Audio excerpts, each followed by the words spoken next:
자, 이걸 한번 파헤쳐 볼까요? 2025년 8월의 늦여름입니다.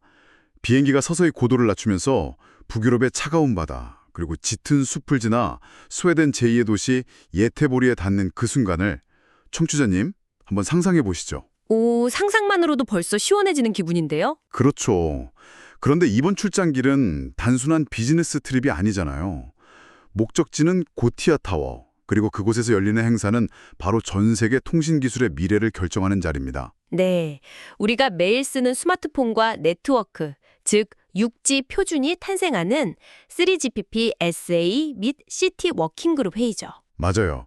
기술의 최전선에서 치열한 논의를 이어가야 하는 아주 막중한 자리입니다. 그래서 오늘의 심층탐구는 이 중요한 여정을 앞둔 청취자님을 위해 아주 세심하게 기획되었습니다. 저희가 준비한 자료들이 정말 방대하죠? 네네. 테이블 위에는 17세기부터 이어져온 예테보리의 진흙투성이 개척사부터 시작해서 스웨덴 크래프트 맥주의 심장부라는 아주 은밀한 타이틀, 그리고 현지인들만 아름아름 공유하는 교통과 미식 꿀팁까지 가득합니다. 여기서 정말 흥미로운 점은 우리가 오늘 분석할 이 자료들이 단순히 공항에서 호텔 가는 법을 적어놓은 건조한 매뉴얼이 아니라는 사실입니다. 단순한 안내소가 아니다. 네. 회의장으로 향하는 버스 창밖의 풍경이나 휴식 시간에 마시는 커피 한 잔, 심지어 저녁에 들이키는 맥주 한 모금까지 출장객이 무심코 지나치는 모든 순간들이 사실은 예테보리라는 도시가 수백 년간 투쟁하고 적응해온 역사적 맥락과 아주 정교하게 맞닿았거든요. 듣고 보니 정말 그렇겠네요. 오늘 저희는 청취자님이 묵으실 호텔 문 밖을 나서는 순간 마주치게 될 모든 일상의 이유를 해체해 볼 겁니다. 고된 회의의 연속이겠지만 이 도시의 맥락을 이해하고 나면 출장의 피로감마저 흥미로운 지적 탐험으로 바뀌게 될 테니까요. 완전 동의합니다. 원래 아는 만큼 그 도시의 해상도가 달라지니까요. 자, 그럼 란드베테르 공항에 막 도착해서 수화물을 찾고 입국장을 빠져나온 순간부터 바로 시작해보죠. 이제 베이스 캠프이자 회의장인 고티아 타워로 이동해야 하죠. 네, 낯선 도시에서의 첫인상을 결정짓는 순간인데 자료를 보면 꽤 흥미로운 두 가지 선택지가 놓여 있습니다. 맞습니다. 가장 보편적이고 직관적인 선택은 역시 택시겠죠. 입국장을 나서면 우측에 택시 승강장이 쫙 늘어서 있습니다. 고티아 타워까지 얼마나 걸리나요? 약 15분 정도면 도착하는 아주 가까운 거리입니다.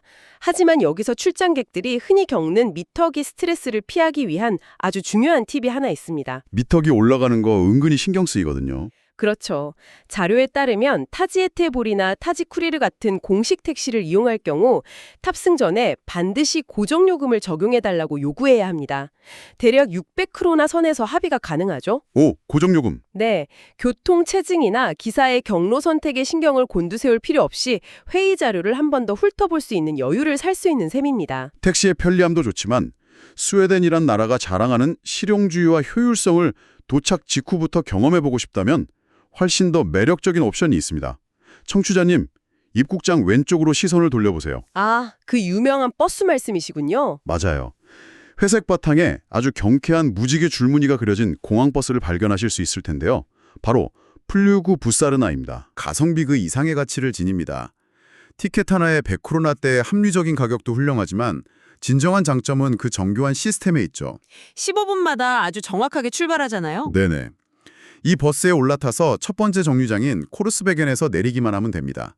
놀랍게도 그곳에서 고티아 타워 입구까지 불과 100m 거리거든요. 100m면 엎어지면 코 닿을 때네요. 그렇죠. 초행길에 무거운 캐리어를 끌고 헤맬 확률을 완벽하게 제로로 만들어주는 스마트한 인프라의 표본이라고 할 수 있습니다. 훌륭한 통찰이네요. 그 실용주의는 예테보리 도시 내부의 대중교통 시스템에서도 여실히 드러납니다. 트램이나 버스 같은 거요? 네, 예테보리는 트램, 버스, 심지어 강을 건너는 보트까지 대중교통망이 혈관처럼 촘촘하게 연결되어 있거든요. 흥미로운 건 이 복잡한 네트워크를 이용하는 방식이 믿을 수 없을 만큼 직관적이라는 겁니다. 한국의 교통카드 시스템 같은 건가요? 그보다 더 간단할 수도 있어요. 표를 어디서 사야 할지, 구간 요금이 어떻게 되는지 고민할 필요가 전혀 없죠. 그냥 트램에 올라타서 단말기에 신용카드를 가볍게 대기만 하면 됩니다. 현지인들은 이 경쾌한 소리를 따서 분립한다고 부르더라고요. 아, 분립? 너무 귀여운 표현이네요. 단말기에 44크로나가 결제되는 순간 90분이라는 시간 동안 예태보리의 모든 대중교통을 자유롭게 넘나들 수 있는 권한이 주어집니다. 내릴 때 다시 카드를 찍을 필요조차 없는 사용자의 행동 편의를 극대화한 시스템입니다. IT와 통신기술의 최전선에 계신 분들이라면 이런 군더더기 없는 사용자 경험에 감탄하실 수밖에 없을 겁니다. 여기서 한 걸음 더 나아간 로컬 팁도 있죠. 스마트폰 앱을 활용하는 방법이죠. 맞아요. 스마트폰에 베스트 트래픽 투 고라는 현지 교통 앱을 설치하면 동일한 90분 환승 티켓을 37크로나라는 더 합리적인 가격에 이용할 수 있습니다. 앱 하나 설치했을 뿐인데 현지인의 효율 속을 그대로 이식받는 기분이 들겠어요. 자, 이제 무지개 버스든 택시든 타고 고티아 타워에 무사히 도착하셨습니다. 체크인을 마치고 회의장으로 향할 텐데요. 여기서 놓치면 안 될 아주 중요한 보안 및 인프라 규칙이 있습니다. 네, 아무래도 3GPP 회의의 성격을 고려하면 보안은 생명과도 같죠? 자료에는 모든 참석자가 일주일간의 회의 기간 내내 건물 내 어디에서든 반드시 배지를 착용해야 한다고 아주 엄격하게 명시되어 있습니다. 잠깐 빼놓고 화장실 가거나 하면 안 되는 거군요. 절대 안 됩니다. 임시로 발급해주는 스페어 배지 같은 유연함은 존재하지 않으니까 분실에 각별히 주의하셔야 합니다. 글로벌 통신 표준을 다루는 공간인 만큼 철저한 통제가 이뤄지는 거죠. 그리고 또 하나, 출장로의 생명줄이자 산소호흡기 같은 존재가 있죠. 바로 와이파이입니다. 아, 낯선 회의장 가면 다들 비밀번호부터 찾잖아요. 그렇죠. 담당자 찾고 네트워크 묻는 번거로움을 덜어드리기 위해 저희가 이 방송을 듣고 계신 청취자님들께만 미리 라우팅 경로를 잡아드리겠습니다. 도착하시자마자 네트워크 목록을 열고 대문자로 3GPP 와이파이를 찾으세요. 비밀번호도 미리 알려드릴 수 있나요? 물론이죠. 비밀번호란에 모두 대문자로 3GPP, 3GPM을 입력하시면 됩니다. 남들이 안내 데스크를 서성일 때 자리에 앉아 여유롭게 이메일을 동기화하며 회의 준비를 시작하실 수 있을 겁니다. 아주 실질적인 무기가 되겠군요. 그런데 이번 회의 스케줄을 쭉 뜯어보면서 제 시선을 강하게 사로잡은 건 빽빽하게 짜인 기술 세션들이 아니었습니다. 오, 그럼 다른 특별한 일정이 있었나요? 예정된 행사 하나가 눈에 띄더군요. 고티아 타워에서 걸어서 불과 5분 거리인 부르고르드 스파르켄이라는 공원에서 열리는 자선 달리기 및 걷기 대회입니다. 아, 저도 그 부분 읽었어요. 통상적인 비즈니스 네트워킹을 넘어선 깊은 의미를 지닌 행사죠. 네, 이 행사는 2024년 8월에 안타깝게 세상을 떠난 3GPP의 오랜 동료이자 헌신적인 기여자였던 피터 헤드만을 기리기 위해 마련되었습니다. 차가운 기술과 표준을 논의하는 딱딱한 회의장 이면에 수년간 함께 머리를 맞대온 동료를 잊지 않고 추모하는 따뜻한 연대의식이 자리 잡고 있다는 게 참 인상적이었습니다. 이런 방식의 추모는 북유럽 특유의 실용적 인본주의와도 닿아 있죠. 참가자들은 1.3km 길이의 공원 코스를 자신의 체력에 맞게 한두 바퀴 정도 돌게 됩니다. 막 전력을 다해서 달릴 필요는 없는 거죠. 전혀요. 동료들과 담소를 나누며 천천히 걸어도 좋습니다. 중요한 건 이 행위에 동참함으로써 지역 뇌연구재단인 예른폰덴에 자연스럽게 기부를 하게 된다는 점이죠. 20유로 이상을 기부하면 기념 티셔츠도 받을 수 있다고 합니다. 종일 실내에서 프레젠테이션 보느라 지쳐 있을 텐데 늦 여름에 상쾌한 공원 공기를 마시면서 정신적 환기를 경험하기에 정말 완벽한 시간이겠네요. 그리고 그 의미 있는 걷기가 끝난 후에는 아주 근사한 보상이 기다리고 있습니다. 저녁 7시 30분부터 고티아 타워 내부에 있는 이매진 룸에서 성대한 칵테일 파티가 열리죠.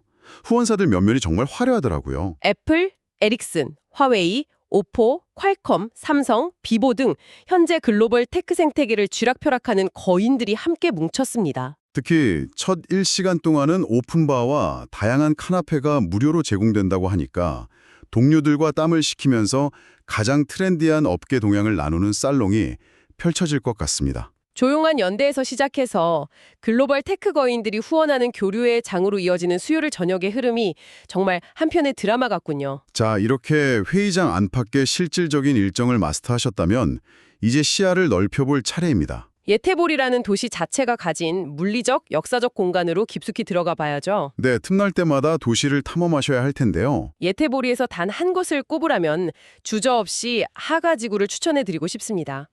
구시가지 특유의 고풍스러운 매력이 넘치는 곳인데 이 지역의 역사를 들여다보면 예테보리가 얼마나 독특한 토대 위에 세워졌는지 알 수 있죠. 사실 이 도시가 1621년에 스웨덴의 구스타브 2세 아돌프 왕이 설립했는데 털을 잡은 곳이 다름 아닌 푹푹 빠지는 습지대였습니다. 아, 뻘밭 같은 곳에요? 네, 이것을 더 큰 그림과 연결해보면 예테보리의 탄생과 건축은 척박한 자연환경과 엄격한 규제를 끊임없이 극복해낸 적응의 역사 그 자체입니다. 스웨덴 기술력만으로는 그 습지에 도시를 세우기 부족했겠네요. 그렇죠. 그래서 수로를 파고 진흙 위에 건물을 올리는데 세계 최고 수준이었던 네덜란드 기술자들을 대거 영입합니다. 초기 예테보리가 네덜란드 암스테르담을 쏙 빼닮은 운하도시 형태를 띠게 된 이유가 바로 이거죠. 진흙탕 위에 남의 나라 기술자들을 불러와 기어코 도시를 세운 셈이네요. 그런데 18세기 후반에 접어들면서 이 도시에 또 다른 치명적인 위기가 찾아오죠. 네, 목조 건물들이 빽빽하게 들어선 도시에 연달아 대형 화재가 발생하면서 그야말로 잿더미가 되어버린 겁니다. 끔찍하네요. 그 화재를 겪은 후 1803년에 스웨덴 당국은 아주 극단적이고 강력한 건축 규제를 발표합니다. 해자 내부의 중심 시가지에는 앞으로 오직 돌이나 벽돌로만 집을 지어야 한다고 못 박은 거죠. 화재의 싹을 아예 잘라버리겠다는 아주 직관적인 조치네요. 불이 무서우니 나무를 쓰지 말라. 네, 강력한 처방이었죠. 그런데 청취자님, 방금 저희가 추천했던 그 하가지고를 걸어보시면 고개가 좀 갸웃거려지실 겁니다. 길 양옆으로 란트스웨브딩이후스라는 이름도 발음하기 어려운 독특한 건물들이 쫙 늘어서 있는데 자세히 보면 전부 돌로 지어진 게 아니거든요. 맞아요. 아래쪽만 돌이고 위쪽은 분명히 나무로 되어 있단 말이죠. 화재 규제를 정면으로 어긴 건가요? 바로 그 지점이 인간의 눈부신 창의성이 발동하는 대목입니다. 19세기 후반, 대략 1870년대부터 1940년대 사이에 예테보리는 산업화로 인해 인구가 폭발적으로 증가합니다. 공장이나 항구에서 일할 노동자들이 몰려들었겠네요. 그렇죠. 그 서민 노동자들을 위해 저렴하고 실용적인 주택이 대량으로 필요해졌습니다. 하지만 여전히 화재 위험 때문에 2층을 초과하는 전면 목조 건물은 법으로 엄격하게 금지되어 있었거든요. 그렇다고 노동자 주택을 3층짜리 순수 석조 건물로 짓자니 건축비가 감당할 수 없을 만큼 치솟았을 테고요. 진퇴양난이네요. 네. 싼 나무로는 높이 못 짓고 돌로 짓자니 돈이 없고. 아, 그래서 그 하가지구 건물들을 보면 1층은 무거운 돌로 2층과 3층은 가벼운 나무로 되어 있잖아요. 설마 1층을 돌로 지었으니 이 건물은 법적으로 목조 건물이 아니다. 이렇게 주장한 건가? 정확히 짚어내셨습니다. 당시 건축업자들과 시민들이 합심해서 찾아낸 기발한 법적 오해로가 바로 그것이었습니다. 건물의 기초와 1층을 화재에 강한 돌과 벽돌로 견고하게 짓고 그 위에 2층과 3층을 저렴한 목재로 올려버린 겁니다. 꼼수 같기도 한데 너무 똑똑한데요. 당국의 소방 규제는 2층 이상의 목조 건물을 금지한 것이지 돌과 나무의 혼합을 명시적으로 막지는 않았거든요. 이 기발하고도 절박한 편법이 낳은 결과물이 바로 오늘날 예테보리에서만 볼 수 있는 고유한 건축 양식, 란트스웨브딩 에후스. 엄격한 규제와 가난이 충돌하는 지점에서 피어난 뜻밖의 미학이자 생존의 증거네요. 17세기 크리스티나 여왕의 지시로 만들어진 예테보리의 최초의 교회가 이런 규제를 피해간 서민들의 눈물겨운 아이디어 덕분에 지금의 독특한 풍경을 완성했다니 놀랍습니다. 이번 회의에 참석하시는 청취자님이라면 하가지구의 자갈길을 걸을 때 1층의 돌과 2층의 나무가 만들어내는 묘한 경계선을 꼭 쓰다듬어 보시기 바랍니다. 네, 그리고 현재의 하가지구는 더 이상 가난한 노동자들의 동네가 아닙니다. 도시에서 가장 힙하고 트렌디한 보행자 천국으로 변모했죠. 걷다 보면 은은한 허브향을 풍기는 유기농 수제 비누숍 트볼라 앤 트바가에 홀린 듯 들어가게 되실 거고요. 리텐 카린 같은 상점에서는 북유럽 특유의 감성이 묻어나는 목각 장난감을 보면서 시간 가는 줄 모르게 되실 겁니다. 그렇게 하가지구 상점들을 구경하며 걷다 보면 스웨덴 사람들의 영혼과도 같은 일상적 의식에 자연스레 동참하게 되실 텐데요. 바로 피카 문화죠. 피카, 정말 빠질 수 없는 단어죠. 많은 외국인들이 피카를 단순한 커피 브레이크나 티타임 정도로 오해하곤 합니다만 사회학적 관점에서 스웨덴의 피카는 일종의 수평적 소통을 위한 제도에 가깝습니다. 바쁜 업무를 잠시 멈추고 동료나 친구들과 커피와 달콤한 페이스트리를 나누는 시간. 맞아요. 직급에 상관없이 평등하게 아이디어를 교환하고 유대감을 쌓는 시간이죠. 피카를 빼놓고 스웨덴을 논할 순 없죠. 그리고 이 완벽한 피카를 위해 하가지구에서 절대 스킵해선 안 될 성지가 하나 있습니다. 바로 카페 후사렌입니다. 아, 거기 진짜 유명하죠. 이곳에 가시면 진열장 너머로 압도적인 비주얼을 마주하게 되실 텐데요. 스웨덴 피카의 영원한 단짝, 시나몬 롤입니다. 그런데 이름부터 하가블렌이라고 불리는 이곳의 시나몬롤은 우리가 흔히 아는 주먹만한 빵이 아닙니다. 크기 엄청나잖아요. 진짜 과장이 아니라 사람 얼굴보다 큰 거대한 접시만한 사이즈를 자랑합니다. 버터와 시나몬이 듬뿍 발라진 이 거대한 빵을 반으로 쫙 갈라서 쌉싸름한 블랙커피에 곁들이는 상상. 지친 뇌에 완벽한 당분을 공급해줄 최고의 선택이 될 겁니다. 하가블레나무 당분을 충전하는 것도 좋지만 종일 이어지는 3GPP 회의 일정 속에서 효율적이고 든든한 식사를 챙기는 것도 중요합니다. 시간은 촉박하고 제대로 된 식사를 하고 싶다면 고티아 타워에서 200m 거리에 있는 대형 슈퍼마켓 ICA 포커스가 훌륭한 대안이 될 수 있습니다. 아, 현지 슈퍼마켓 투어도 재밌죠? 네, 신선한 현지 식재료로 만든 양질의 샐러드나 샌드위치, 델리 메뉴들이 준비되어 있어서 바쁜 일정 중에 빠르고 건강하게 끼니를 해결하기 좋습니다. 반면에 성공적인 프레젠테이션을 마치고 스스로에게 근사한 저녁을 선물하고 싶다면 멀리 갈 필요조차 없습니다. 고티아 타워 꼭대기층에 자리 잡은 레스토랑 헤븐 23호로 올라가시면 됩니다. 헤븐 투쓰리. 자료에 나와 있는 이곳의 시그니처 메뉴 설명을 보고 저도 모르게 군침을 꿀꺽 삼켰는데요. 바로 킹 사이즈 레크마, 직역하면 초대형 새우 샌드위치입니다. 일반적인 샌드위치를 상상하시면 안 됩니다. 새우 양이 장난이 아니죠. 부케에 차갑고 맑은 물에서 갓 건져 올린 작고 단단한 스웨덴 서해안 새우가 빵 위에 말 그대로 산더미처럼 수북하게 쌓여 있습니다.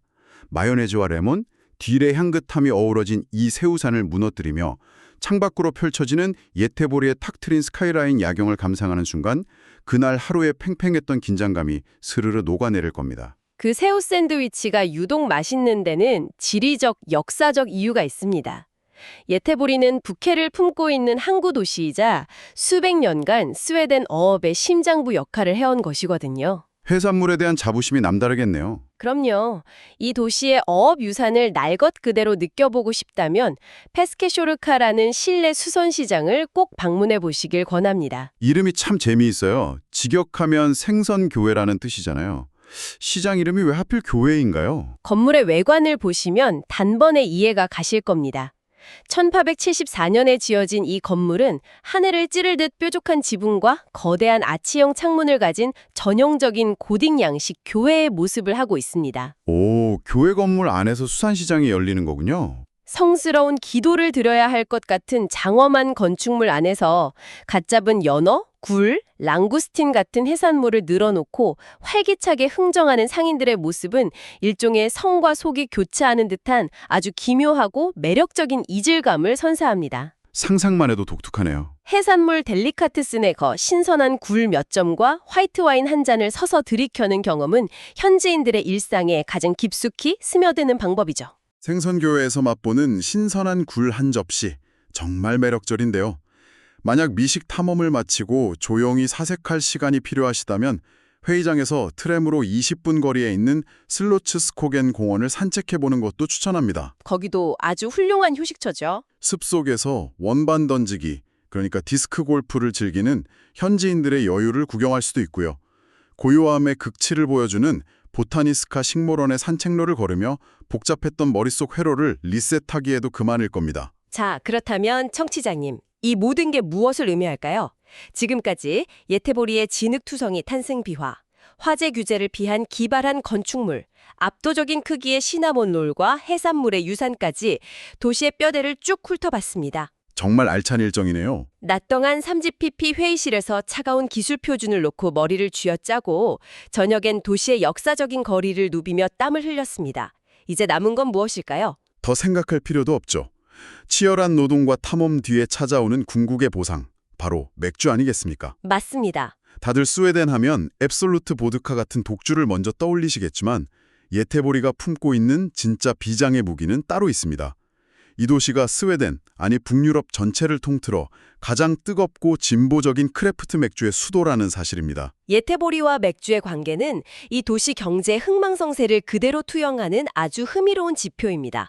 18세기로 거슬러 올라가 보죠. 스웨덴 동인도 회사 시절이군요. 네, 당시 스웨덴 동인도 회사가 예태보리에 본창을 두고 전 세계를 누비던 시절, 항구에는 향신료와 차, 도자기 등 균귀한 물산과 함께 막대한 부가 쏟아져 들어왔습니다. 상업이 번창하고 항구가 활기를 띠면서 자연스럽게 맥주 양조장들도 엄청난 황금기를 누렸죠.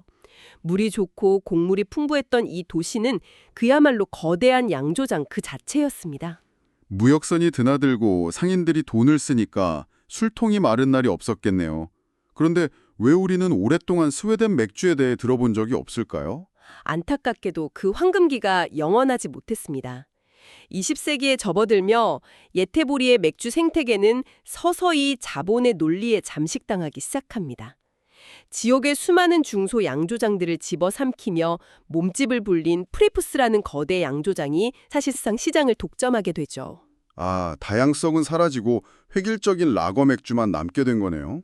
비극은 여기서 끝나지 않습니다. 2000년대 초반에 이 거대한 프리푸스마저 글로벌 자본인 덴마크의 칼스버그에 인수되고요. 급기야 예태보리에 있던 양조장 문을 영구적으로 닫아버리고 맙니다. 수백 년간 이어져 온 맥주의 명맥이 완전히 끊겨버린 지역 양조 산업의 암흑기가 도래한 겁니다. 화재로 도시가 잿더미가 되었던 것처럼 자본에 의해 지역 맥주의 씨가 말라버린 거군요. 하지만 하가지구의 건축업자들이 나무와 돌을 섞어 우회로를 찾았던 것처럼 예태보리 사람들은 맥주를 잃은 슬픔에 마냥 주저앉아 있지 않았습니다.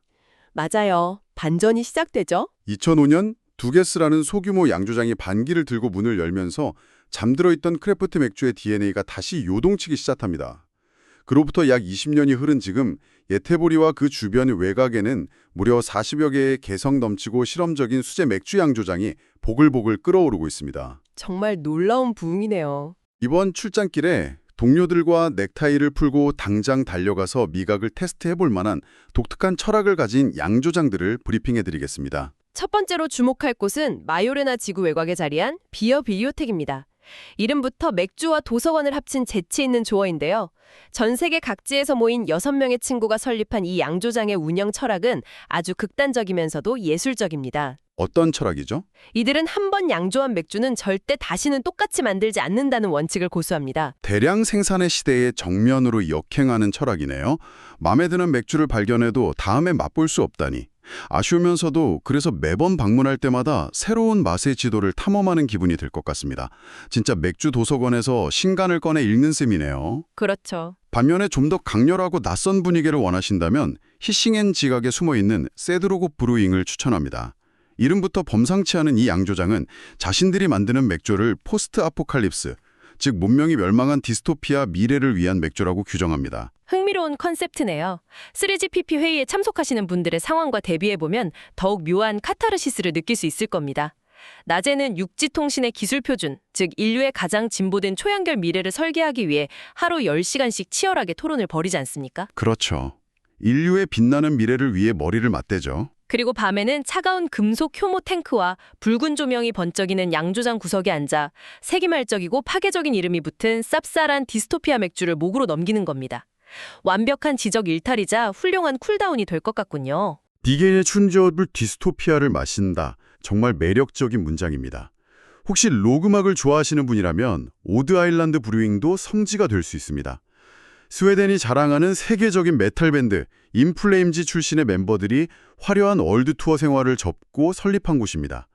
무대 위에서 뿜어내던 강렬한 메탈의 에너지가 이제는 홉과 메가의 진한 풍미로 병 속에 담겨 있는 셈이죠.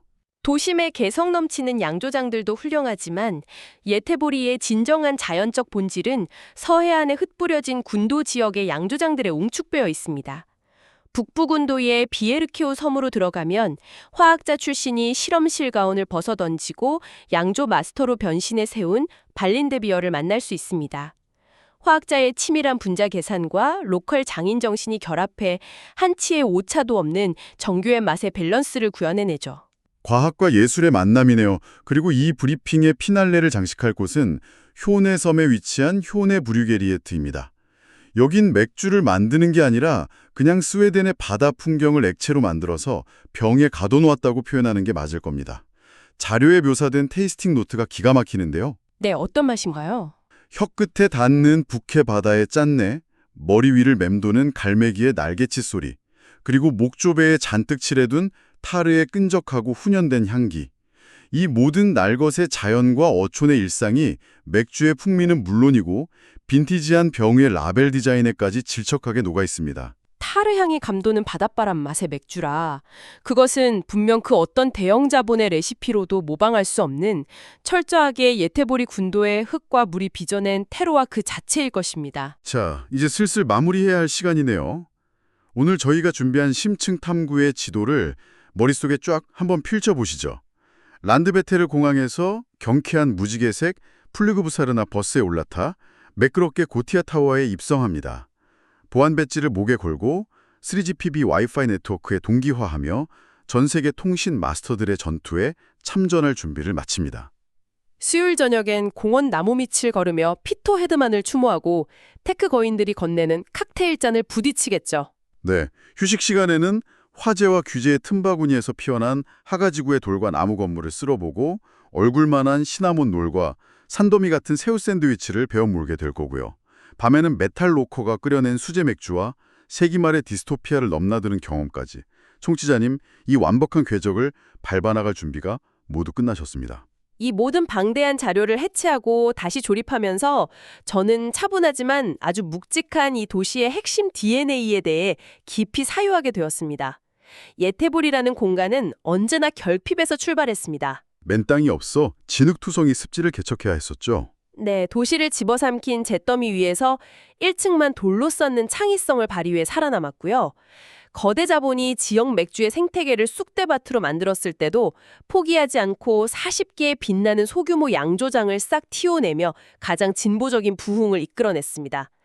이렇게 끝없는 적응과 절박한 창의적 우회로를 수백 년간 유산처럼 물려받은 도시. 그 유산이 정말 특별하네요. 바로 이곳에서 기존의 한계를 깨부수고 인류가 나아가야 할 새로운 통신의 문법, 육지의 글로벌 표준을 설계하는 3GPP 회의가 열린다는 사실.